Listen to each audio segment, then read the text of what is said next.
ఆచి chicken masala. YCP పోరుబాట పట్టింది. ఆ పార్టీ శ్రేణులంతా రోడ్డెక్కాయి. వెన్నుపోటుకు 2 ఏళ్ల పేరుతో నిరసనలకు దిగారు నేతలు, కార్యకర్తలు.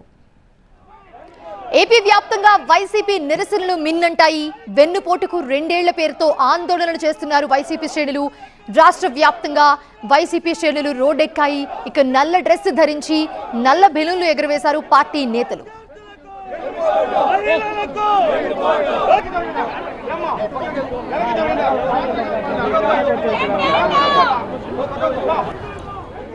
తిరుపతిలో భూమన కరుణాకర్ రెడ్డి ఆధ్వర్యంలో ర్యాలీ నిర్వహించారు. 6 గ్యారంటీల పేరుతో హామీలిచ్చి అధికారంలోకి వచ్చిన కూటమి ప్రభుత్వం ప్రజలను మోసం చేసిందని అన్నారు భూమన.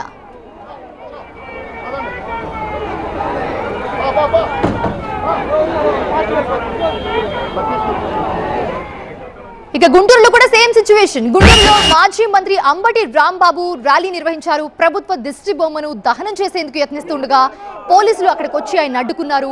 దీంతో అక్కడ కొంత టెన్షన్ వాతావరణమే నెలకొంది.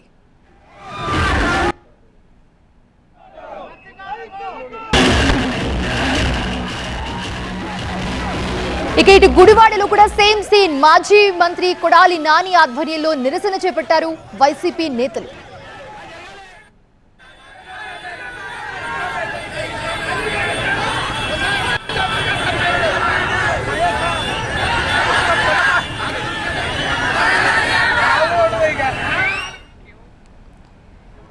ఇక రాష్ట్ర వ్యాప్తంగా వైసీపీ శ్రేణులు నిరసనలు చేపట్టాయి. పశ్చిమ గోదావరి జిల్లా తణుకులో నిర్వహించిన ర్యాలీలో వైసీపీ శ్రేణులు పెద్ద ఎత్తున పాల్గొన్నాయి. మాజీ మంత్రి కారుమూరి ఆధ్వర్యంలో సాగింది ర్యాలీ. వైఎస్ఆర్సీపీ కుటుంబ సభ్యులందరూ కూడా ప్రజలందరి తరఫున, ప్రతి మహిళ తరఫున పోరాటం చేస్తున్న మనందరి కష్టం ఊరకే పోకూడదని ఇక వెల్లంపల్లిలో చూస్తే విజయవాడ పశ్చిమ నియోజకవర్గంలో చంద్రబాబు వెన్నుపోటుకు 2 ఏళ్లు నిరసన చేపట్టారు. మాజీ మంత్రి వెల్లంపల్లి శ్రీనివాస్ ఆధ్వర్యంలో 1 టౌన్ ర్యాలీ నిర్వహించారు.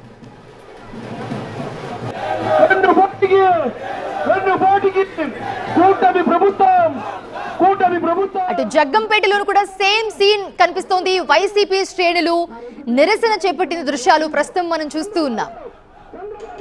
రాజ్యం ఇదేమి రాజ్యం, ఇదేమి రాజ్యం, ఇదే ప్రతి మహిళకి 1500 రూపాయలు ఇస్తానని ఇప్పటిదాకా రూపాయి కూడా ఇవ్వకుండా మహిళను మోసం చేసిన కూటమి ప్రభుత్వాన్ని